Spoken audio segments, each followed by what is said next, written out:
Ole Miss is getting ready to switch to a three-man front from a three-man front. Are you confused yet? Well, don't be. I'm going to explain it. Also, what does each quarterback do well? What do they bring to the table that could help them in this quarterback competition? It's absolutely fascinating. This is the Locked On Ole Miss podcast. You are Locked On Ole Miss, your daily podcast on the Ole Miss Rebels. Part of the Locked On Podcast Network, your team every day.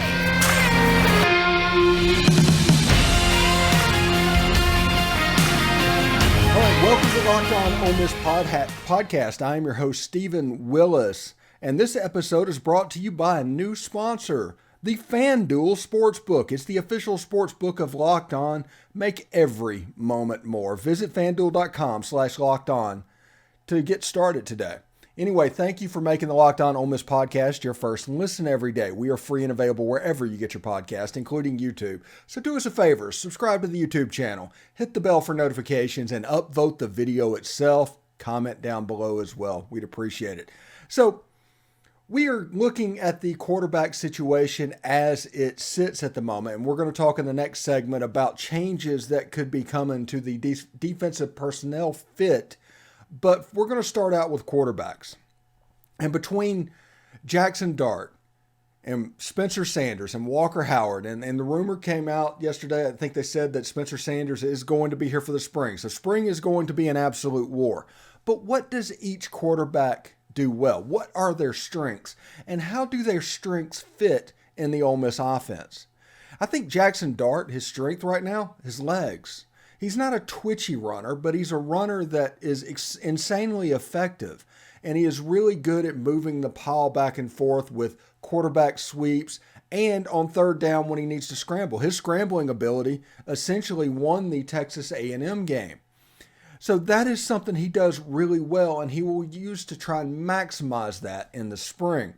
Now, I don't know if that will be enough because that is kind of an extra to the quarterback position. That's a problem that Jaxson has, is like, hey, the first thing you think about is his running ability, and that's a problem for a quarterback in this system. Now, the other thing is his outside the numbers deep passes are pretty good. He wants to throw the ball downfield. Sometimes he will force it downfield to his detriment. But whenever he is on down the field, all of a sudden they're getting big play after big play after big play. His yards per attempt was insanely high this season. And whenever he's on, he's really on. Ask Vanderbilt about that. Ask Mississippi State about that. Whenever you throw the ball well, he can throw it really well. And those are really the two things that Jaxson Dart is bringing to the table. Spencer Sanders, on the other hand. Spencer Sanders is more of a twitchy runner. He's more of a true zone read type runner. The offense would change ever so slightly with him in quarterback because of the running threat that he is. Now, just like Jaxson Dart, the running threat's not going to win him the job. But the fact that we're talking about running from both of those quarterbacks to start with will kind of let you know where I stand and why I stand there. Spencer Sanders is a former Big 12 Player of the Year that has made plays on the outside, but he has, like Jaxson Dart, has a problem turning over the ball. So between Jaxson Dart and Spencer Sanders, if one of them is going to win the job, it's going to be the one that turns the ball over the less. Jaxson Dart needs to take a step in the spring. He just does. He doesn't have a choice. He has to move up. He is the prohibitive favorite in this quarterback competition. He has all the knowledge that's been gained from a year of coaching. He's got all of that. Everybody else is coming in new. He's got every advantage suited to him. He is the quarterback that has a chance to get this wrapped up by the end of spring. Period. He is the one that can do that. But the longer this goes on, the longer this quarterback competition happens, if a replay of last year happens to where Spencer Sanders is getting a start in the Tulane game or something, you know we have a problem at the quarterback position. So pay attention to that. Dart's the one that can win it. Sanders, if he comes out to be the guy and wins it, he's the guy that's going to win it in the fall. It's going to be up to Jaxson Dart, just like Luke Altmaier, to make enough of a gap in spring practice while everybody's acclimating to where when fall camp gets here, he's just too far ahead. That is his path. Spencer Sanders is playmaking. If Jaxson Dart has a bad spring like he did last spring, if he's in the game and does that, they're probably going to put the 4-year starter on the field as opposed to Jaxson Dart. And again, it is my opinion that whoever wins the job will be the 1, and whoever loses the job will be the 3 because Walker Howard. Walker Howard, to me, is the total package at quarterback. He can run the ball well, he can throw the ball, and he's anticipating passes over the middle, and he's not afraid to use it. Now, if you look at that and the way he plays the game, he has the chance to be the best out of all of them. No doubt. No doubt in my mind, he has a chance to be the better quarterback out of all of them eventually. Probably not this year. He probably needs a year to get done. And that's the reason I think that he is guaranteed to be the 2. Not because it was guaranteed to him, just because it's smart to do it, because he's going to be the guy left standing next year. If Jaxson Dart wins it and he's the 2, you're fine, because next year, status quo, same thing happens, all good. If Spencer Sanders wins the job, you put Walker Howard as the 2 because next year he's going to take it all over. It just makes sense. It's just logically there. If you want to try and find a way for this to make sense, that is the way to do it. Jaxson Dart and Spencer Sanders is going to battle it out for the quarterback this year, and Walker Howard is going to be sitting there waiting in the wings for his chance to do what he needs to do. It's pretty astounding. But I really like Walker Howard's use of the middle of the field. I like his anticipation. He reads coverages once he sees what's going on. He's extremely confident in doing it. He just needs a little bit of time to do this. He needs some game reps. That's the reason he needs to be the number 2 this season. The game reps. So he can be ready to turn it over next season. Now, this battle, I think, is going to be an absolute war. You have 2 quarterbacks that are statistically similar. You have 2 quarterbacks that have similar strengths. You have 2 quarterbacks that have similar weaknesses. It's going to be a war because if you look at them on paper, it's the same guy. You have one that's done it for 1 year, 2 years. The other's done it for 4. It is what it is. Now, coming up in the second segment, we're going to talk about changes to the defensive personnel grouping and how that defense looks moving into the Pete Golding era at Ole Miss. That should be really good. But first of all, I do want to let you know, today's episode is brought to you by FanDuel Sportsbook. We're really excited about our new sports betting partner for Locked On because they're the number 1 sports book in America. It's FanDuel. And if you are new to FanDuel, that's even better. They have so many great features that make betting on sports fun and easy. New customers, you can join today and get started with $150 in free bets guaranteed when you place your first $5 bet. That's pretty cool. Just sign up at FanDuel.com/LockedOn. FanDuel has all of your favorite bets from the money line to point spreads to player props. Plus, you can even combine your bets for a chance of a bigger payday with same-game parlays. That is pretty cool as well. Now, if you notice over the last year, we've had shows all the time talking about betting lines. And them being a sponsor, they're available in Tennessee, but in Mississippi, you got to go to retail places. But you can still use the line. So whenever we use our lines of the week and whenever we talk about anything that's going on, and now it will be FanDuel. It's all on an app that's safe, secure, and super easy to use, so football fans don't miss out. Place your first $5 bet and get $150 in free bets. Win or lose at FanDuel.com/LockedOn. Make every moment more with FanDuel. It's the official sportsbook partner of the NFL. All right. So thank you very much for making the Locked On Ole Miss podcast your first listen every day. Make sure you check our brand new podcast, Locked On College Basketball. Everything you need to know about college basketball in one place. Plus hear from big name experts, insiders, coaches, and players.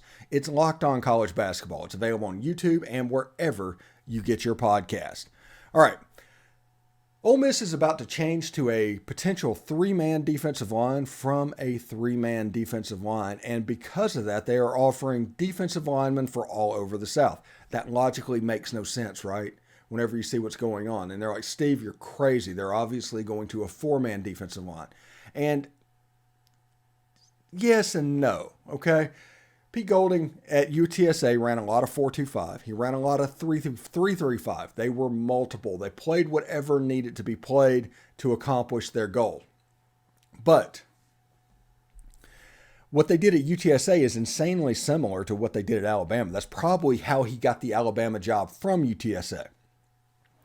So anybody that talks about him coaching Alabama-style players and how will you do at Ole Miss, they're all forgetting the fact that he got the Alabama job coaching UTSA, which undoubtedly has lesser players. So that is interesting. Now, when I make the comment they're going to switch to a 3-man front from a 3-man front, I'm partially joking about that because there's semantic games that can be played with it. But in the 3-2-6 that Ole Miss ran under Chris Partridge and DJ Durkin in the last 2 years, it was essentially a 4-man defensive front where they removed the 3 technique as far as fit and size of the players on the defensive line. You took a 300-pound player off the field and replaced him with a 200-pound defensive back. That's how it worked. That may not be drawn up that way, but that's the way it was. You'd have, 260-pound defensive ends. You'd have one big nose guard, 310 pounds, 315 pounds, somebody that, is a gap filler. And that was just it. Well, in this Pete Golding defense, they're on the offensive line and on the defensive line. They realize that is where the football game is won. So you will see that 3-man defensive front have 300-pounders across it. So it's 300-pounders. So instead of having one interior defensive lineman like we did in the previous defense, now they are probably going to have 3. Now, because of personnel and everything's going on, there's going to be some mix and matching and everything's going on. But ideally, Pete Golding would probably like to have 300-pounders at both the 5 techniques and about a 320-pound nose. Just the way it is. So we will see exactly how they do that. And they're offering defensive linemen all over the South right now. Georgia, everywhere. They're going out and casting a wide net for 2024 defensive linemen. Why? Because there's going to be some guys that they got to stay in the portal or get out there. They're not going to be here after next year. But they're willing to give us next year. And you have Josh Harris, who I think is going to be fine. You have Xavion Harris, which I think is going to be really good. I'm really high on Xavion. I think J.J. Keys is going to move out to one of the ends. So you will have a nose and you will have a true defensive end in this defense. And maybe somebody like Jamon Gordon backing him up. The other side, I think Jared Ivey is going to end up there. Either him or Cedric Johnson is going to end up there. But I think it's going to be Ivey. And maybe somebody like Tywan Malone behind him. So you can go too deep in those 3 positions right now. And you can relatively easily. And it would look completely different if we were in the 3-2-6 than if we are in this defense that we're going to play. Now, I think next year Cedric Johnson is going to play the jack position at 270 pounds, the hybrid defensive end linebacker role. For better or worse, and I think Corey Coleman might back him up. That's the way it looks for me across the front, including the hybrid player. I think at linebacker, you got your starters figured out. I think Jeremiah Jean-Baptiste. I think Monty Montgomery. There you go. You have Suntarian Perkins that is going to play somewhere in there. But he might play in the Husky role or he might play in a linebacker role depending on his size. He could be a depth piece. He could be somebody that they just want to get on the field. You might see some 3-3 type stuff with him on the field. You might have him backing up Cedric Johnson in that jack position. It all depends on how much weight Suntarian can put on in good weight. He needs to maintain his skill. He could go eat every day at McDonald's and put on weight, but you know what I mean. So we will see exactly what he can do on the front part of that defense. Now, if you look at the back of the defense, it's interesting to see. Ole Miss has gotten 3 cornerbacks committed out of the transfer portal. Now, all 3 of them might not make it to campus because there are rumors about Deshaun Gaddy going through some transfer stuff, but that's a fairly common occurrence It's only uncommon that we hear about it. There's always stuff to go. You have a checklist whenever they're being enrolled, and they have to check, they either check them all or they don't. And then whenever they don't, you have to figure out how you can make that work. It just kind of is what it is. But John Saunders, 6'4", physical cornerback out of Miami, Ohio. He committed back in December. Really good player. Don't forget about DeAndre Prince coming back. That's a big pickup as well. You're going to see this team, when you look at the roster of the players they brought in, they're bringing in man coverage corners.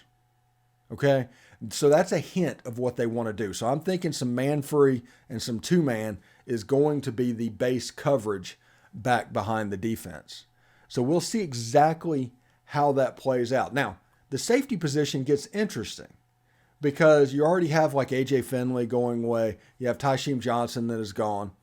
You have some hybrid type safeties if they want to play in the Husky type role with Tennyson and Isheem Young playing there. But I think like Trey Washington has a role on this team going forward. I think Braxton Myers is going to get on the field early. He's the Army All-American that signed for the Rebels. He's a true freshman.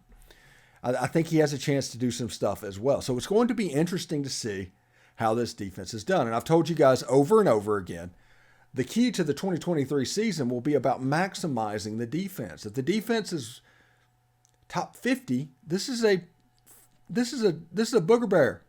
This team can be rough. This team is going to be a hard out for everybody.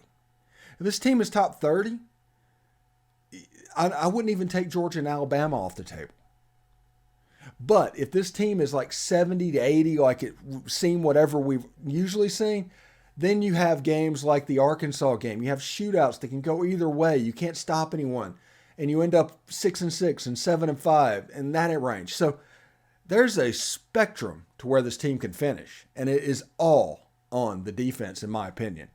So we'll see exactly what they do. I mean, this is phenomenal, man. This is fun to look at. Anyway, tonight, check out the Twitter Spaces. We will get on there with Derek, Kara, hopefully Pratt if he wants to join us. Tom will join the Twitter Spaces and kind of go back and forth about the portal and honestly just talk about Ole Miss football and have a good time because this is all about having fun, right? So we are trying to have a good time and make it enjoyable for you. Now, when we come up next, we're going to talk about the commit wrap-up. We got a couple of players that committed to Ole Miss in the last few days, and we're going to talk about them. So it should be pretty good, so stick around. All right, thanks again for making the Locked On Ole Miss podcast your first listen every day. We are free and available wherever you get your podcast, including YouTube. So subscribe to the YouTube channel, hit the bell for notifications, comment down below, and upvote the video itself. We'd appreciate it. All right, Ole Miss got a couple of commitments, including yesterday. They got a JUCO offensive lineman that was a transfer from like Wyoming or something like that. His name is Mana Taimani, and I am probably butchering that name, and if so, I apologize. But we are new to this relationship, so once I get corrected, I'll get it right. So Ole Miss quietly has completely revamped its offensive line. You have Bryson Sanders and Ethan Field, high school players that signed in December. Since they've added Victor Kern, Quincy McGee, guys with all-conference resumes and their prospective early stops, and now they add Mana Taimani. And he's a guy that I think might not be here until the summer. I don't know exactly when, but he's a 6'5", 310-pound guy. He's built pretty well. He's at Diablo Valley Community College in California. He played his high school ball at Clayton Valley Charter School in Concord. And after originally enrolling at that Wyoming over offers over San Jose State, Sacramento State, Utah Tech, and Portland State, the guy blew up. For him to get an offer after that to an SEC school, this is an example of Lane Kiffin saying you can use the portal for depth. This is a kid that's a project. You see him projecting, and you're willing to build him up. And we will see exactly how Lane Kiffin and John Garrison handles the situation. But he's an intriguing prospect because you're not asking this kid to come in and play right away. You're asking him to find something special. Now, it might be something that we're not even thinking of to where he is just a really good center and can snap the ball. And we always talk about how interior offensive linemen and exterior offensive linemen are a little bit different. So I will not,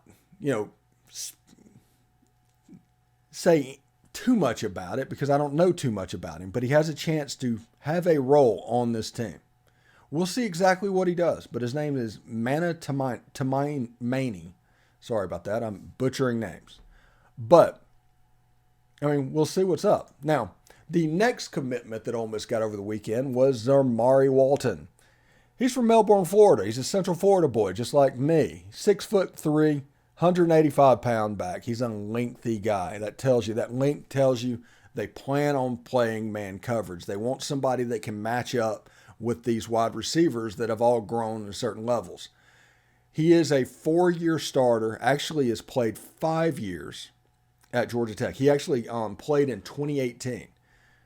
That was AJ and DK's last year at Ole Miss, just so everybody knows. But because the COVID year just didn't count, he's playing this year as a redshirt senior, a 6th-year senior, which, we've heard of 6th-year seniors. Now we've heard of like 9th-year seniors, but whatever. But he played some games as a true freshman against Alcorn, South Florida, Clemson, and Virginia Tech. Then he redshirted.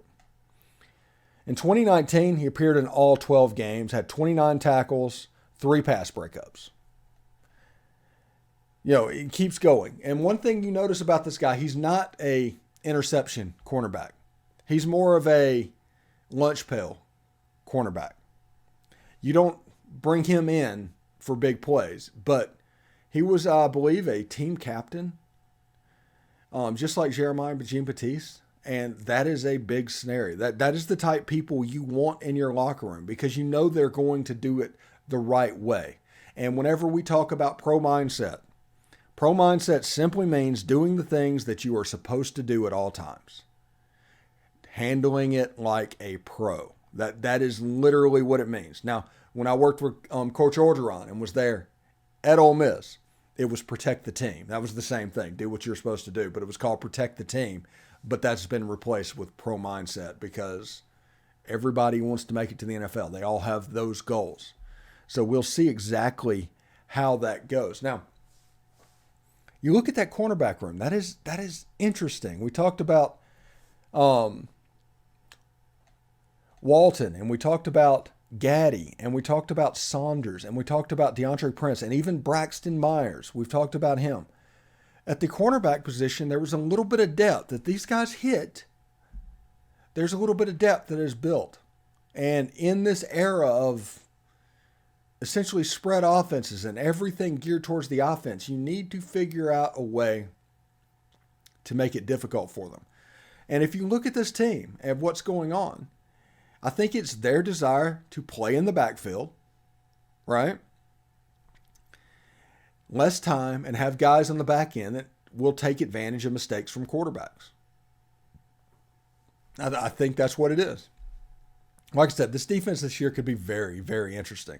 Not necessarily good, just interesting. And by interesting, I mean they could finish 60th in the country and finish top 20 in takeaways. Stuff like that.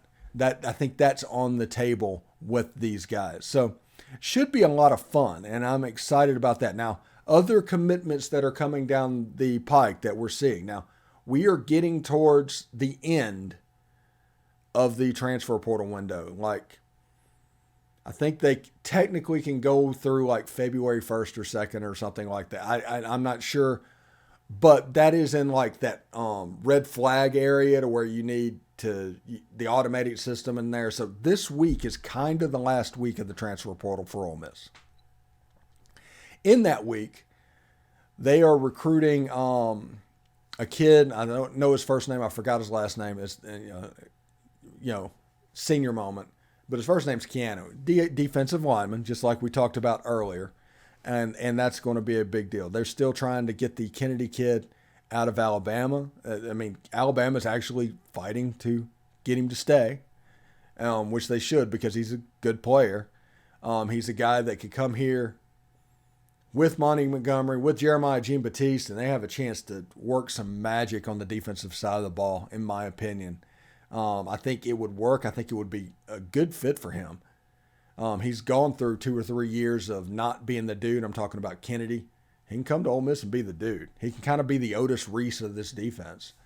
And we'll see exactly what happens there. And also, I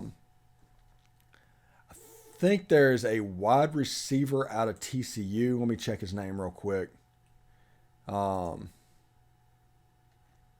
It's Quincy Brown. 6-7 catches. He's got 2 or 3 years of eligibility. He's a big kid, 6'4", 190 something pounds. So he has a chance to grow out and really increase his frame as this goes on. So you can see how they're using the transfer portal window. If you look on 3, Ole Miss currently has the number 3 transfer portal class. On 24/7, it's a different number. They have different formulas to figure out what's going on. So we'll see exactly what happens and how this goes down. Because Ole Miss is not done. Ole Miss is going to keep pushing forward on this all the way until the end. And then they're going to make a plan to push forward quickly in the May transfer portal. They're not done. They're not done by a long shot. And that's the reason we told you that you probably shouldn't judge a recruiting class based off an early signing day class. That's like crowing about being in the lead in the first quarter. You should wait until all of this is done, which would be sometime in June, to crow, so you know how your roster is constructed. Now, for people like me, love it. Content everywhere. There's always things I can talk about. We're going to talk about this quarterback competition for 6 months now. We're going to talk about Pete Golding and this defense for 6 months. This is going to essentially be a football podcast moving forward. We'll still have Derek Vandegrift. We'll still have all of that stuff, but there's going to be football every day. So get excited about what's going on. There's not many people that want to talk about football every day. I want to talk about football every day. That's what I enjoy. I enjoy talking about football. I talk about basketball, I talk about baseball, but none of which gets the numbers that a football story does. Football moves the needle in ways that baseball and basketball have no idea about. Now, it just is what it is. But we're going to talk about football every single day. And we're going to talk about going into spring practice. You know, which quarterback is doing well, what's going on. We're going to talk about spring practice where we'll be in our normal coverage routine. We're going to talk about spring practice reactions. We're going to talk about pre-transfer portal May. We're going to talk about post-transfer portal May. We're going to talk about June, which is hopefully the College World Series. Now, I do want to talk about that. And then we're getting ready for July, and we're getting ready for the season. That is kind of our schedule moving forward. Again, we got a ton of goals on this channel. We want to get up to 7,000 subscribers by the end of the year. We think we have a good chance to get there. We'll see exactly what happens. I want to add more perspectives. And I want to essentially make this as fun as possible. Because this is fun. This is real fun. Anyway, tonight also, Pratt Rogers will do his interview archive. And you'll have that. It won't be on today's show, but it'll be on tonight's show. And also tonight, Twitter Spaces. So anybody watching wants to tune in to Twitter Spaces can. We'll talk about transfer portal, quarterback. We'll talk about all of that stuff all over again with Derek and Tom and Kara and maybe even Pratt. So we'll see exactly what's going on there. So anyway, thank you again for making the Locked On Ole Miss podcast your first listen every day. Make sure you check out our brand new podcast, Locked On College Basketball. It's everything you need to know about college basketball in one place. Plus, you can hear from big-name experts, insiders, coaches, and players. It's Locked On College Basketball. It's available on YouTube and wherever you get your podcast. Get fired up, Ole Miss fans. We're going to do this every day this week. We're going to keep going. We're going to have a good time. So I hope everybody has a good time. Remember, Pratt tonight, Spaces tonight. I'll see you later.